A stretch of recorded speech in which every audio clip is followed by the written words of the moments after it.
주님 다시 오시는 그날까지라는 제목으로 말씀을 나누고자 합니다. 우리 옆 사람과 인사하겠습니다. 함께함이 기쁨입니다. 네, 함께함이 기쁨입니다. 네. 오늘은 성탄절 이브, 크리스마스 이브입니다. 그리고 내일은 우리가 성탄절로 보냅니다.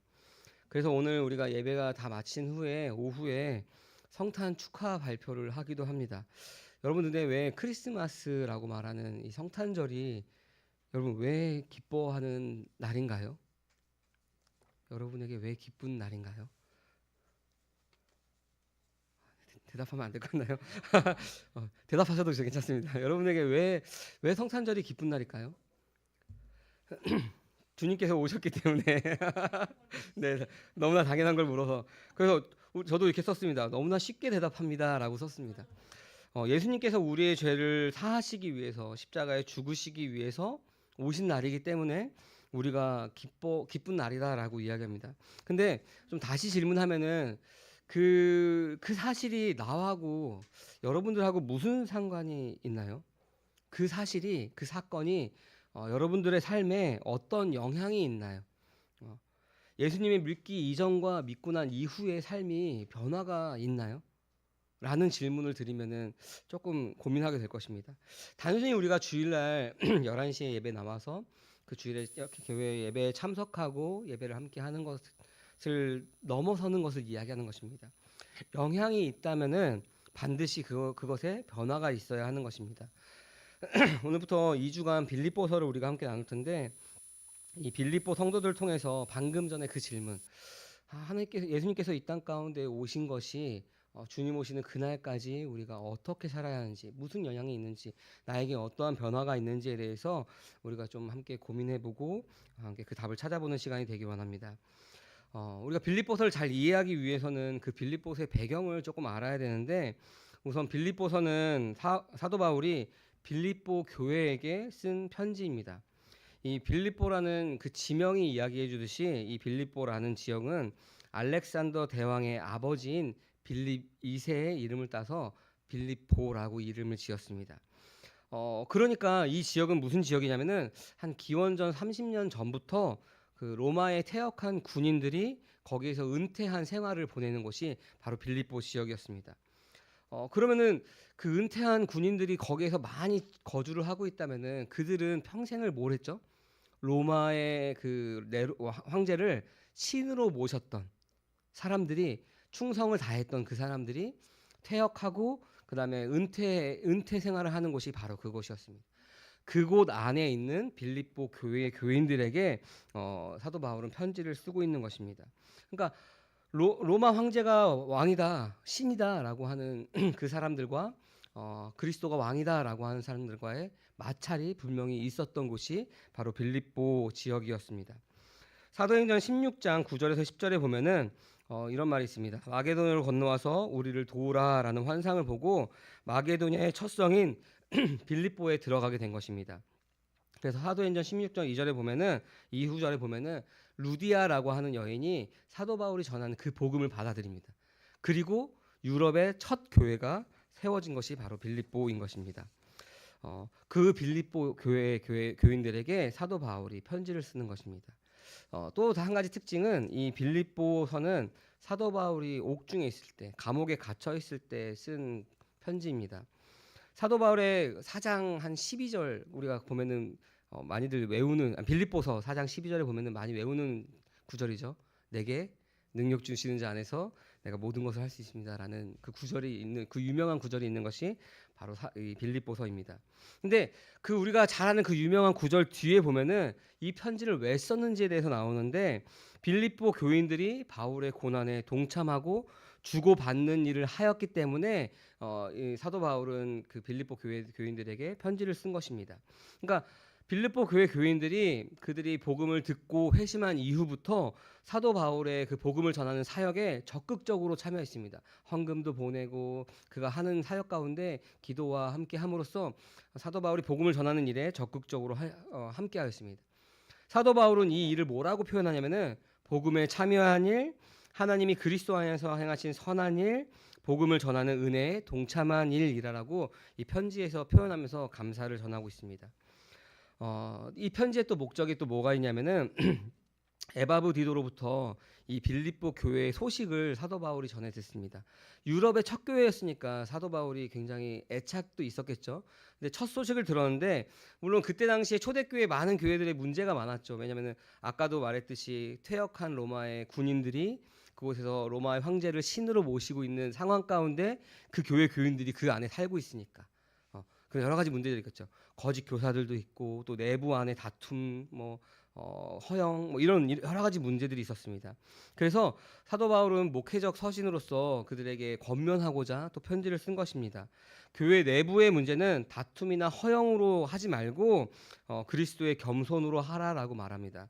그리고 교회 외부의 문제, 거짓 교사들에 대한 문제는 바울이 십자가에서 죽음과 성령의 행함으로 그 문제를 극복해야 될 것을 이야기합니다. 근데 우리가 가만히 생각해 보면은 이 빌립보 교회 교인들의 상황과 오늘날 우리의 상황과 시대적인 차이만 있지 큰 차이는 없다고 생각합니다. 퇴역한 군인들이 로마 황제를 신으로 모시고 있는 주인으로 모시고 있는 사람들이 있는 곳과 그런 그 안에 교인들이 있습니다. 오늘날은 어떻죠? 만몬이 신인 세상 가운데 살아갑니다. 세상은 모든 것이 돈으로 물질로 인해서 굴러가고 그것을 향해서 가는 것이 이 세상의 원리입니다. 그 안에 그리스도인들이 그거 아니다라고 그리스도의 가치관을 가지고 살아야 된다라고 그 안에 있죠. 예를 들어서 여러분 향남의 한 90%가 다 이슬람이고 한 10% 정도만 기독교인이라면은 여러분 이 지역에서 식당을 하기도 힘들고 뭔가 장사를 하기도 힘들고 여러 가지 제약들이 있겠죠. 빌립보 교회 교인들의 모습과 그러니까 우리의 모습과 크게 다르지 않다는 겁니다.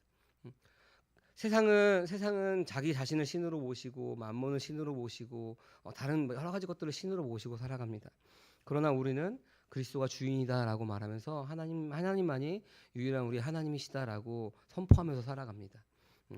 그리고 우리 교회 안에서도 여러 가지 우리가 아직 성화되어 가지 못한 상황 가운데 일어나는 문제들 그리고 각종 이단들이 우리를 위협하고 있는 상황 가운데 있습니다. 그러니까 큰 문제가 없죠. 근데 그런 상황 가운데 사도 바울은 뭐라고 얘기하면은 그러한 모습 가운데 그 안에 매몰되지 말라라고 얘기합니다. 여러분 우리가 근심과 걱정 이런 여러 가지 문제들 가운데 사로잡혀 있다면은 여러분들 우리의 삶은 어떻게 살아갈까요? 근심과 걱정 가운데 살아가면은 기쁨이 없습니다. 기쁨 없이 그냥 그 하루하루를 한 시간 한 시간을 어떻게 우리가 살아내야 되지 하고 힘겹게 한 발 한 발 뛰면서 사는 것이 아마 우리의 삶일 것입니다. 그래서 빌립보서에서는 기뻐하는 것에 대해서 주로 이야기합니다. 그래서 4장 이제 마지막 이제 그 편지를 마무리하면서 사도 바울은 주 안에서 항상 기뻐하십시오. 다시 말합니다. 기뻐하십시오라고 말하면서 권면하기도 합니다. 여러분들께 다시 한번 좀 질문을 드렸으면 좋겠습니다. 사랑하는 성도 여러분, 여러분들 기뻐하십니까? 네, 아멘 하면 왔습니다. 감사합니다. 여러분 어떤 것들이 여러분 가운데 기쁨이 되나요? 혹시 내일이 성탄절이어서 오늘 이따가 발표할 성탄절 2부 행사 때문에 여러분 기뻐하십니까? 아니면은 내가 고민하고 있던 문제들이 해결된 것 때문에 여러분 기뻐하십니까? 우리가 기뻐한다라고 하는 것은 어떻게 보면 기쁨의 조건들이 나에게 있을 때 기뻐하는 것이 인간적인 조건 그 기쁨입니다. 근데 그 기쁨의 조건들이 사라져 버리면 우리에게 그 물질을 해결해 주는 그 무엇인가 사라져 버리고 막 여러 가지 문제들이 내 앞에 막 첩첩산중처럼 닥쳐 온다면은 여러분들 우리의 기쁨도 사라져 버릴 것입니다. 인간적인 기쁨은 좋은 생각을 하거나 아니면 상황이 좋아지거나 그러면은 어느 정도는 해결이 됩니다. 근데 성경에서 말하는 특별히 빌립보서에서 말하는 기쁨은 그러한 기쁨이 아닌 것입니다. 항상 기뻐해야 될 것을 이야기하는데 여러분 항상 기뻐할 수 있습니까? 삶의 여러 가지 모양 가운데 고난도 있고 여러 가지 힘듦도 있는데 어떻게 항상 기뻐하나요? 앞에 말하고 있는 목사님 당신도 기뻐합니까? 항상 기뻐합니까? 라고 말한다면은 가끔 근심도 하고 걱정도 합니다라고 이야기할 것입니다. 근데 우리가 말씀을 믿는다라면은 항상 기뻐하는 것이 우리가 기뻐하는 것이 불가능한 일이 아닙니다. 여러분 홍해를 건널 때 이스라엘 백성이 되었다라고 여러분 한번 상상해 보십시오. 노예 생활 우리 아버지의 그 아버지 때부터 노예 생활했던 그러니까 난 태어나면서부터 그 이집트의 노예였는데 갑자기 그 하나님이란 분이 10가지 재앙으로 광야로 인도하시는데 홍해 앞에 이제 인도하십니다. 여러분 상상해 보세요. 근데 앞에는 홍해 바다가 쫙 깔려 있고 좌우에는 산으로 막혀 있고 뒤에는 이집트의 군대가 죽이려고 쫓아옵니다.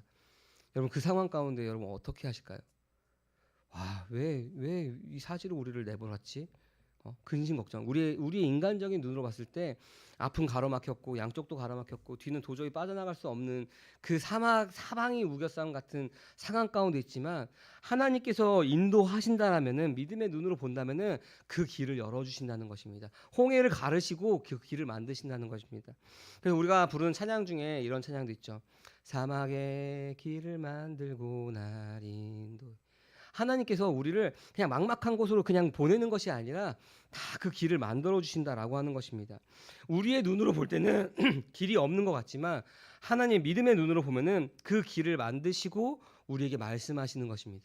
우리가 순종하고 나아갈 때 그 길이 보이고 그 길로 나아갈 수가 있는 것입니다. 막막한 상황 같아도 주님께서 하라고 하시면은 하나님께서 그 길을 다 준비해 놓으셨다라고 하는 것입니다. 믿음으로 그냥 우리는 순종하면 되는 것입니다. 하나님께서 일하시는 것입니다. 내가 하려고 하면은 하나님께서 일하실 공간이 전혀 없는 것입니다. 여전히 내가 내 힘으로 기세등등하게 내가 어떻게든 사막을 헤쳐나가야지, 홍해를 바다 헤엄쳐서 건너야지라고 한다면은 하나님께서 일하실 공간이 전혀 없는 것입니다. 하나님께 믿음으로 순종함으로 내어 맡겨드리면 하나님께서 일하시는 것입니다. 여호수아가 요단강을 건널 때 홍해처럼 갈라지지 않았습니다. 그러나 하나님께서 건너라고 하실 때 믿음으로 한 발을 내딜 때 요단강이 갈라졌습니다. 그리고 이스라엘 백성들이 건너갔습니다. 여러분 상식적으로 이해가 되지 않더라도 우리가 순종하면은 주님께서 하시는 것입니다. 내가 하려고 하면은 할 수가 없는 것입니다. 그러니까 항상 기뻐하라. 우리 안에 기쁨이 있는 것도 내가 기뻐하려고 하면은 그 기쁨이 제한적이고 그 기쁨의 원인이 사라져 버린다면은 기뻐할 수가 없는 것입니다. 그러니까 우리가 기뻐해야 되는 그 기쁨이 무엇인지, 성경에서 말하는 기쁨이 무엇인지를 우리가 알아야 되는데 그냥 상황 가운데 주어지는 기쁨이 아닌 것입니다. 사도 바울은 에바브디로가 죽을 병에 걸렸을 때 내가 근심하고 기도한다라고 얘기했습니다. 그러니까 사도 바울도 그런 상황 가운데 근심하는 모습이 있었습니다. 그러니까 이 기쁨은 그러한 상황의 기쁨이 아니라 절망하지 않는 그 중심을 이야기하는 것입니다. 그리스도의 사랑에서 그 무엇도 우리를 끊을 수 없습니다. 우리가 주님과 함께 함으로써 우리 안에 지금의 모습이 아니라 그리스도께서 우리가 함께 하신, 하나님께서 우리와 함께 하신다는 그 기쁨이 있는 것입니다. 그러니까 우리 인간적인 주변의 상황의 기쁨이 아니라 내가 누구와 함께 하는가에 대한 기쁨인 것입니다. 그렇다면은 우리가 항상 기뻐할 수 있는 것입니다. 왜냐하면 우리의 상황이 해결되지 않아도 내가 하나님과 함께 있기 때문에, 나의 삶의 주인이 내가 아니라 그리스도이기 때문에 우리는 항상 기뻐할 수 있는 것입니다. 우리의 믿음의 소망이 주님 다시 오심에 있기 때문에 그날을 바라보면서 우리는 기뻐할 수가 있는 것입니다. 이 현세의 삶에서 끝나는 것이 아니라 주님께서 올라가신 그대로 다시 오실 것을 우리가 알고 있기 때문에, 우리는 이 땅의 삶이 마지막이 아닌 걸 알고 있기 때문에 우리는 기뻐할 수 있는 것입니다. 사라지지 않는 기쁨인 것입니다. 우리가 믿음도 마찬가지죠. 우리의 기분이나 상황에 둔다면은 그것은 모래 위에 지은 집과 같은 것입니다. 상황에 따라서 무너지고 마는 것입니다. 그러나 우리가 말씀 안에 둔다면은 그것은 영원히 변하지 않는 것입니다. 내 상황이 사방에 우겹상을 받는 상황일지라도, 사망의 음침한 골짜기를 걷는 상황일지라도 우리가 말씀 안에 있다면, 우리가 하나님과 함께 하고 있다면은 우리는 변하지 않는 기쁨 가운데 있는 것입니다. 내 기쁨의 근거가 내가 아니라 하나님이어야 합니다. 말씀이어야 하는 것입니다. 그러면 내가 어떤 상황이 내 안에 몰려올지라도 우리는 그 기쁨을 잃어버릴 수가 없는 것입니다. 그것이 우리가 말씀을 믿는 것이고 그 말씀에 순종하는 것입니다. 우리가 수고하고 무거운 짐진 자들아 다 내게로 오라 내가 너희를 쉬게 하리라 라고 하는 말씀이 있습니다. 주님께서 그렇게 말씀하시죠. 근데 우리는 어떡하죠? 수고하고 무거운 짐을 끝까지 짊어지고 역설적으로 기뻐하게 해주세요. 근데 수고하고 무거운 짐을 진 사람은 기뻐할 수가 없는 것입니다. 항상 자기 짐을 지고 자기 의로 살아가기 때문에 고난 가운데 나의 힘든 가운데 있기 때문에 그 사람 가운데는 기뻐할 수가 없는 것입니다. 내가 주인된 삶의 모습이 바로 그런 것입니다. 항상 기뻐하라고 하는 것은 그 근심을 그 수고를 내가 지는 것이 아니라 주님께서 지어주시는 것입니다. 내가 주인이 아니라 주님께서 주인이 되시니 나는 그 수고하고 무거운 짐을 다 주님 앞에 내어드리고 내가 기뻐할 수가 있는 것입니다. 그래서 사도 바울은 감옥에 갇힌 상황일지라도 그래서 기뻐하라라고 권면할 수가 있는 것입니다. 우리 빌립보서 1장 3절부터 4절까지 말씀 우리 같이 한번 읽어볼까요? 나는 여러분을 생각할 때마다 나의 하나님께 감사를 드립니다. 내가 기도할 때마다 여러분 모두를 위하여 늘 기쁜 마음으로 간구합니다. 아멘.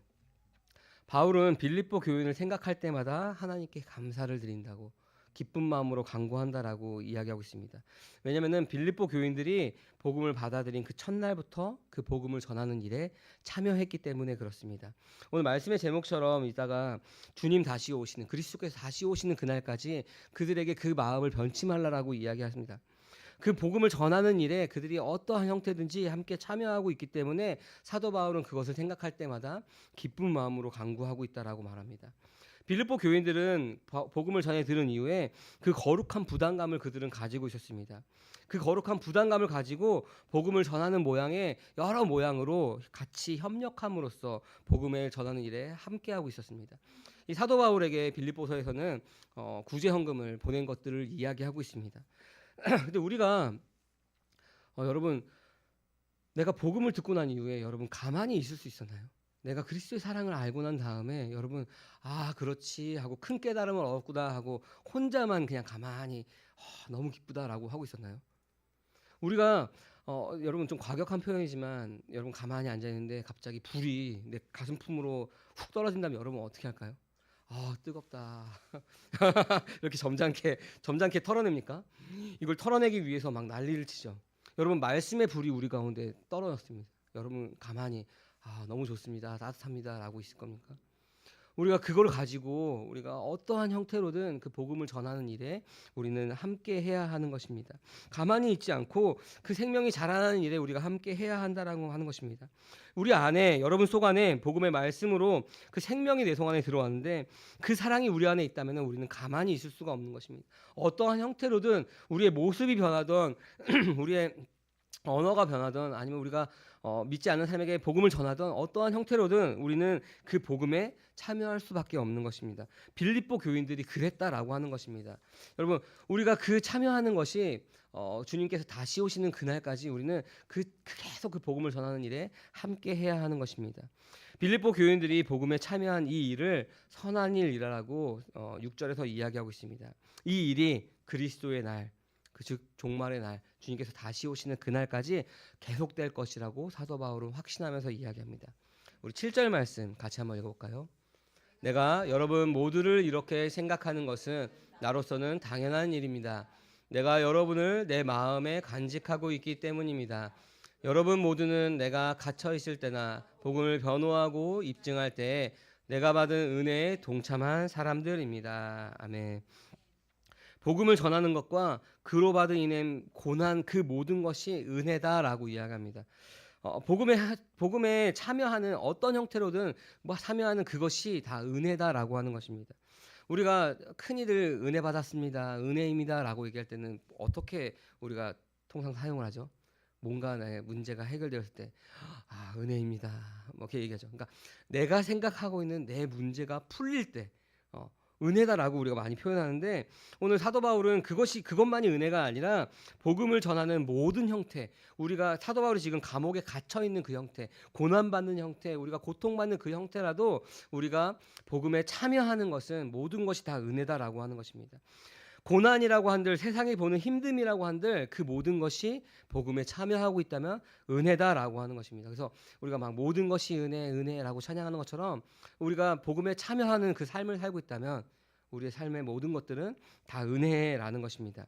은혜에 동참한 그들에게 그리스도의 심정으로 사도 바울은 그리워하면서 그들에게 편지를 쓰고 있는 것입니다. 이제 9절에서 11절까지 그들에게 간구하는 중보의 기도의 내용이 두 가지가 나옵니다. 첫 번째는 9절부터 10절 상반절 말씀입니다. 우리 같이 한번 읽어볼까요?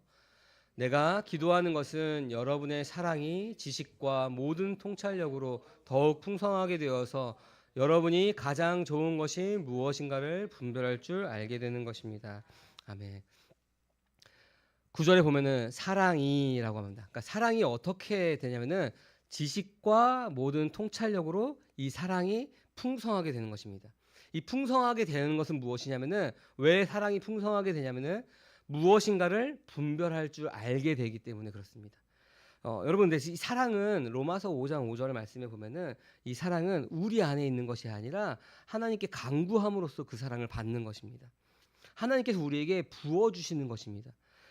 그래서 우리가 사랑이 절로 생기는 것이 아니라 성령의 은사로서 사랑이 우리에게 주어지는 것입니다. 그러니까 우리에게 사랑이 없다면은 하나님 우리가 더 사랑할 수 있게 사랑을 부어주세요라고 우리가 간구하면은 하나님께서는 그 사랑을 주시는 것입니다. 여러분, 우리가 옆 사람을 볼 때 내가 도저히 저 사람을 사랑할 수 없어라는 생각이 든다면은 로마서 5장 5절 말씀을 우리가 붙잡고 사랑을 주세요라고 간구하면은 사랑할 수 있게 하나님께서 그 사랑을 더 부어주시는 것입니다. 여러분, 우리가 생각해 보면은 사람 안에 우리가 하나님을 알기 전에 우리 안에 사랑이 있었나요? 여러분들 안에 사랑이 있었나요? 사랑이 없었습니다. 우리 안에는, 사람 안에는 하나님께서 우리 안에 사랑을 부어주시기 전에는 사랑이 전혀 없는, 정말 단 하나도 없는 사람들이었습니다.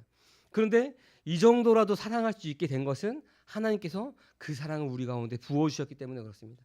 그러면 우리가 더 사랑할 수 있게 더 사랑을 부어달라고 간구하면은 하나님께서 더 큰 사랑을 우리 가운데 주시는 것입니다. 근데 그 사랑을 부어주실 때 그냥 사랑할 수 있게 하는 것이 아니라 하나님께서 우리를 얼마나 사랑하셨는지를 깨닫게 하시면서 우리에게 그 사랑을 부어주시는 것입니다. 그러면은 그것은 내가 사랑하는 것이 아니라 나에게 부어신 그리스도의 그 힘으로써 우리가 사랑할 수 있게 되는 것입니다. 그래서 그 사랑이 어떻게 되면 지식과 통찰력이라고 하는데, 이 지식은 하나님을 아는 지식을 이야기합니다. 통찰력은 말 그대로 성령님께서 그 상황 가운데 어떻게 해야 하는지를 알려주시는 것입니다. 그러니까 우리가 그 말씀에 깨어 있어야 통찰력으로 그 상황 가운데 내가 생각하는 것이 아니라 성령께서 알려주시는 것입니다. 우리가 그런 때가 있죠. 가끔 번쩍하고 야, 이건 도저히 내 생각이 아닌데 하는 생각들이 있죠. 그렇게 성령님께서 통찰력으로서 그 상황을 알려주십니다. 그러면은 이 사랑이 하나님을 아는 지식과 우리가 그 성령께서 알려주시는 그 통찰력으로 그 사랑이 풍성해져서 가장 좋은 것이 무엇인지를 분별할 줄 알게 되는 것입니다. 근데 이 가장 좋은 것이 무엇인지 분별한다라고 하는 이 분별하다는 말은 그냥 우리가 이것은 옳은 것이야, 이것은 틀린 것이야라고 그냥 우리가 알고 끝나는 것이 아니라 실천하는 것을 이야기합니다. 여러분, 만약에 여기에 우리가 불쌍한, 우리가 누가 봐도 좀 적절한 예가 아닐 수도 있습니다. 도와줘야 되는 한 사람이 있습니다. 근데 그 사람을 보고 우리가 지나가다가 하나님 사랑이 우리 안에 있으니까 보다가 성령께서 도와줘라 이렇게, 그래서 지갑을 봤더니 도와줄 돈이 있습니다. 그러면 어떻게 되죠? 도와주면 되죠. 그냥 10,000원이든 20,000원이든 뭐 가지고 있는 돈을 이렇게 도와주면 됩니다. 근데 불쌍하네, 내가 도와줘야겠네 하고 지나가면은 분별한 것이 아니라 그냥 깨닫고 끝나는 것입니다. 저 분별하다는 것은 우리가 그 받은 사랑을 실천해야 하는 것을 이야기합니다. 그래서 사도 바울은 헬라 철학에서도 능한 사람인데, 헬라 철학에서는 이 도덕적인 삶, 그러니까 이 분별하는 삶을 뭐라고 얘기하냐면 모든 상황에서 출발하는 것을 헬라 철학에서 이야기합니다. 그래서 어떤 상황에서 그 행동에 맞게 행동하도록 헬라 철학에서 가르칩니다. 그러니까 불쌍한 사람들이 있으면 너가 가진 돈을 도와줘라, 뭐 어려운 사람이 있으면 같이 짐을 들어줘라, 뭐 이런 식으로 헬라 철학에서는 그 상황에 맞게 행동하도록 가르쳐 줍니다. 근데 유대교에서는 어떻게 하죠? 율법을 통해서 그들이 그 도덕적인 삶의 지침이 율법을 통해서 합니다. 그러나 기독교는 그런 헬라 철학 같이 그 상황에 맞는 것을 배운 것이 아니라, 또 율법적인 삶을 사는 것이 아니라 하나님을 사랑하는 것이 범사의 올바른 삶을 살 수 있도록 우리를 인도하는 겁니다. 분별할 줄 아는, 실천할 수 있는 사랑을 하는 것입니다. 개념으로 끝나는 것이 아니라, 깨닫고 끝나는 것이 아니라 우리의 사랑이 우리 안에서 흘러나가는 것입니다. 그것을 사도 바울은 이야기하는 것입니다. 사랑은 헬라 철학에서 말하는 그 도덕적인 삶도 가능하게 하며 유대교에서 말하는 율법을 완성하는 것이 바로 사랑입니다. 그래서 로마서 13장에서는 피차 사랑의 빛 외에는 아무에게도 빚지지 말라라고 얘기하면서 뭐라고 하죠? 사랑은 율법의 완성이다라고 이야기합니다. 두 번째 바울의 기도 제목은 10절 하반절부터 11절 말씀입니다. 우리 같이 한번 읽어볼까요? 그리하여 여러분이 그리스도의 날까지 순결하고 흠이 없이 지내며 예수 그리스도께서 주시는 의의 열매로 가득 차서 하나님께 영광과 찬양을 드리게 되기를 나는 기도합니다. 아멘. 두 번째 사도 바울이 얘기하는 그 기도의 내용은 그리스도의 날까지, 그러니까 예수님께서 다시 오시는 그 재림의 날까지 순결하고 허물 없이 지내는 것을 이야기합니다. 바울은 종말을 이야기합니다. 지금 그들의 삶이 아니라 종말의 때까지 어떻게 살아야 되는지, 모든 성도들이 그날까지 순결하고 흠이 없도록 지내도록 해야 된다라고 이야기하고 있습니다. 순결하고 흠이 없다는 말과 11절에 나오는 의의 열매로 가득 차서라는 말을 보면은 어떻게 나오죠? 그리스도께서 주시는 이라고 말합니다. 그러니까 우리의 힘이 아니라 오직 하나님의 은혜로 그것이 이루어진다라는 것을 10절하고 11절 말씀에서 볼 수가 있습니다. 내 힘으로 내가 순결해야지, 흠없이 없어야지가 아니라 그리스도께서 주시는 그 힘으로 우리가 순결할 수 있는 것이고 흠이 없이 지낼 수 있는 것이고 그 열매를 맺어나가면서 살 수가 있는 것입니다. 사람이 스스로 의의 열매를 도달하는 것이 아니라 그리스도께서 우리 가운데 주시는 것입니다. 주님 오시는 그날까지 그리스도 안에 거하며 말씀에 순종함으로 허물 없이 종말을 맞이해야 하는 것입니다. 그것이 하나님께 영광과 찬양을 드리는 삶인 것입니다. 여러분, 오늘 말씀의 제목이 크리스마스 이브이지만 좀 생뚱맞게 주님 오시는 그날까지입니다. 우리가 내일 성탄절로서 우리가 함께 지키면서 보냅니다. 예수님께서 우리의 죄를 사하여 주시기 위해서 이 땅 가운데 내려오신 날을 기념하는 것입니다. 여러분, 그렇지만 우리가 예수님께서 오신 그 모습, 그리고 죽으시고 부활하시고 올라가신 그 모습 그대로 다시 오실 것을 이야기하십니다. 사랑하는 성도 여러분, 우리가 그 주님께서 다시 오시는 그날까지 우리의 삶은 정말 호락호락하지 않은 삶을 살 것입니다. 빌립보 교회 교인들이 그러한 상황 가운데 있었던 것처럼 우리 역시 그리스도인으로서 살아가기에는 정말 힘든 상황 가운데 있습니다. 세상은 우리의 기쁨을 빼앗고 하나님이 아닌 혹은 자신의 일에 몰두하게 만드는 것이 세상의 일입니다. 여전히 수고하고 무거운 짐을 지고 한 걸음 한 걸음 힘겹게 걸어가게 하는 것이 세상의 일이고 사람들의 삶입니다. 그러나 오늘 우리가 말씀에서 나눴던 것처럼 주님 오시는 그날까지 우리는 어떻게 살 것인가에 대해서 고민해야 하는 것입니다. 사랑하는 성도 여러분, 무엇으로 여러분 기뻐하시겠습니까? 여전히 우리 가운데 삶은 호락호락하지 않은 삶이지만 그럼에도 불구하고 사망의 음침한 골짜기를 걸어갈지라도 주님께서 내 안에 계신다는 것, 하나님께서 우리와 함께 하신다는 것을 우리가 잊지 말아야 합니다. 하나님께서 그리스도를 보내실 것을 언제부터 이야기하시냐면 아담이 범죄한 이후에 창세기 3장에서부터 여자의 후손으로 보내실 것을 그때부터 말씀하십니다. 이스라엘 백성이 범죄한 이후에 예레미야서의 말씀에 다윗의 후손으로, 다윗의 가지로 나실 것을 이야기하십니다. 그리고 그 약속대로 예수 그리스도께서 오셨습니다. 죽으시고 부활하시고 다시 올라가셨습니다. 그 모습 그대로 다시 오실 것입니다. 그날까지 우리는 어떻게 살 것인가?